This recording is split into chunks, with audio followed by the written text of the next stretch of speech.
Breaking news coverage begins now on JDM Live. आज दिनांक 11 डिसेंबर 2025 सकाळी अंदाजे 9 वाजता नॅशनल हायवे 53 वर कोलासर शिवारात अनोळखी इसमाचा मृतदेह आढळून आला. वय अंदाजे 34 ते 45 वर्ष, अंगावर काळा बरमुडा. ही माहिती मिळताच वडनेर पोलीस चौकीचे कॉन्स्टेबल प्रमोद चिखलकर यांनी ओम साई फाउंडेशनला कळवले. त्यानंतर फाउंडेशनचे स्वयंसेवक घटनास्थळी येऊन मदत कार्य केले. मृतदेह मलकापूर उपविभागीय रुग्णालयाच्या शीतगृहात ठेवण्यात आला. ओळख पटवण्याचे आव्हान. नांदुरा पोलीस निरीक्षक जयवंत सातवे 7020 207366.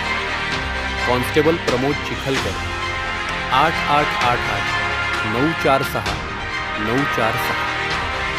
ओम साई फाउंडेशन अध्यक्ष विलास निगोळकर 9422 883 913.